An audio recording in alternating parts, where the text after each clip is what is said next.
Doctor साहब, हमल में जब डायबिटीज़ किसी खातून को हो जाती है तो आप लोगों को पता कैसे चलता है, तशख़ीस कैसे होती है?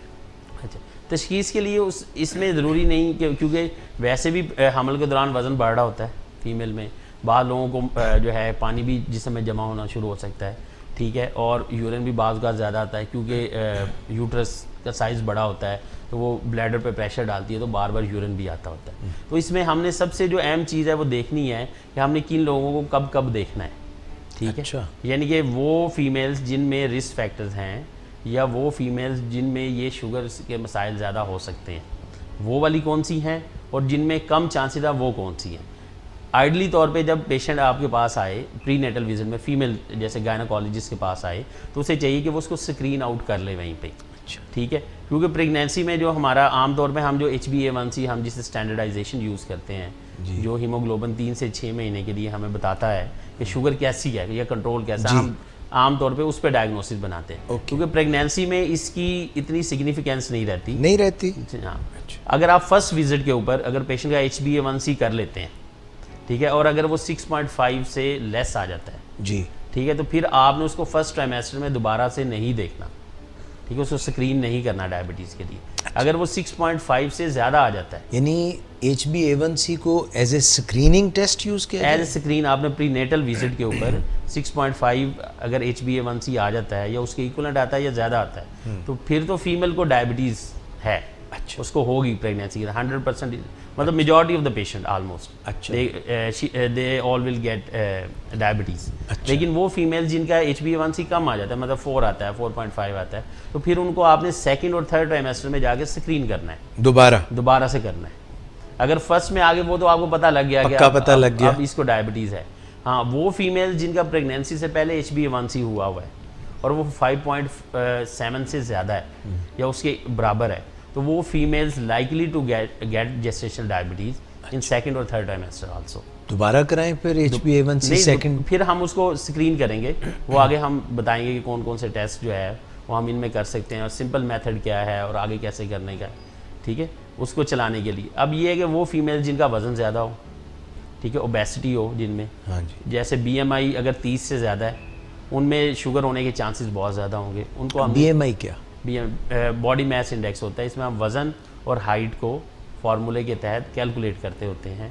तो अगर ये नॉर्मल होता है 25 से कम, अच्छा, ठीक है, लेकिन जिन फीमेल्स का 30 से ज़्यादा हो, they are highly likely candidate, यानी कि वो उनमें आम लोगों से 4 या 5 गुना ज़्यादा शुगर होने की। डॉक्टर साहब, इसको मोटापा भी कह सकते हैं? मोटापा आम थी।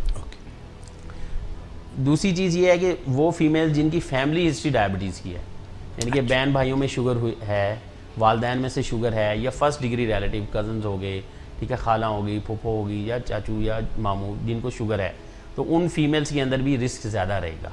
उनको हम कोशिश करें कि शुरू में ही स्क्रीन आउट कर लें, अच्छा, ताकि हमारे पास एक बेस लाइन हो कि हमने इसको आगे कैसे चलाना। अगर तो वो उस कैटेगरी में फॉल ना करें तो आप रूटीन स्क्रीनिंग करें। अगर उसका HbA1c शुरू से ही पहले विजिट के ऊपर ही ज़्यादा हो जाए, तो फिर तो आपने उसकी सीरियल मॉनिटरिंग करनी है जैसे डायबिटिक पेशेंट्स की होती है। अगर वो नेगेटिव हो जाती है शुरू में, तो फिर आपने रूटीन सेकंड और थर्ड ट्राइमेस्टर में, यानी कि दूसरी और तीसरी समाई के अंदर टेस्ट करना है।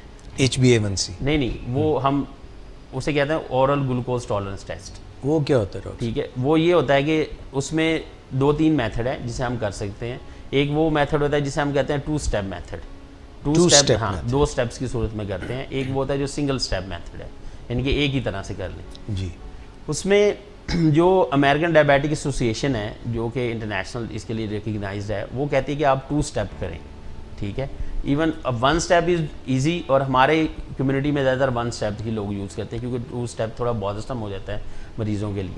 जो 2 स्टेप है उसमें हम ये करते हैं 50 ग्राम ऑफ ग्लूकोज, ये ग्लाइकोडी वगैरह मिलता है, हम 50 ग्राम उसको पानी में एक गिलास में डाल के पेशेंट को पिला देते हैं, ओके, ठीक है। उसमें ये होता है कि अगर पेशेंट की 1 घंटे बाद शुगर अगर 135 से ज़्यादा हो जाए, ठीक है, इसके लिए ज़रूरी नहीं है कि पेशेंट फास्टिंग में है, खाना उसने कब खाया हुआ है, इसके लिए उन्होंने कोई वो ग्लूकोज पीना ज़रूरी है, और उसके 1 घंटे बाद शुगर चेक करना है। कुछ जो है वो कहते हैं 135 है, इवन 143 तक भी रेंज जा सकती है। इनके अगर 135 मिलीग्राम, 135 मिलीग्राम पर डेसीलीटर से 145 मिलीग्राम पर डेसीलीटर पर अगर 1 घंटे बाद शुगर आ जाती है इसके बराबर या इससे ज़्यादा, तो फिर उनको हम अगले स्टेप पे लेके जाएंगे। वो क्या? उसमें ये होगा कि हम पेशेंट को पहले 8-10 घंटे, जैसे ओवरनाइट फास्टिंग होती है, 8-10 घंटे उसको कुछ नहीं देंगे, फास्टिंग में हो, फिर उसको हम उस वक्त शुगर चेक करेंगे। पानी तो पी सकते हैं? पानी पी सकता है, उस वक्त शुगर चेक करेंगे, फिर हम उसको 100 ग्राम ऑफ ग्लूकोज इसी तरह पानी में डाल के पिला देंगे, तो स्लोली डॉक्टर साहब ये थोड़ा कन्फ्यूजन हो गया कि पहले 135 से 45 तक वो हो गई 1 घंटे के बाद, उसके बाद आपने 8-10 घंटे उसको फाके से रखा? नहीं, फिर नेक्स्ट डे पे आप करें, बेहतर है कि उसी वक्त ना कर लें। अच्छा, नेक्स्ट डे पे वो फास्टिंग में हो जाएगी। फास्टिंग में आए? हाँ, 8 घंटे के फाके से आए, कुछ नहीं खाया हुआ। फिर आके क्या करेंगे? फिर आगे आपने उसको 100 ग्राम ग्लूकोज जो है वो मैयर कर, पहले 50 ग्राम पिलाई थी? हाँ, फर्स्ट डे पे, जो फर्स्ट आपने स्क्रीन किया उसको, जब पहले स्टेप पे अगर वो ज़्यादा आ गई तो अब आप उसको 100 ग्राम पिलानी है। अच्छा, 135 से 145 तक आए, मतलब इट्स ओके? नहीं, ये ज़्यादा होगी। अगर 135 से कम आए फिर आपने उसको जो है वो उधर ही रोक दें और उसकी सीरियल मॉनिटरिंग कर सकते हैं।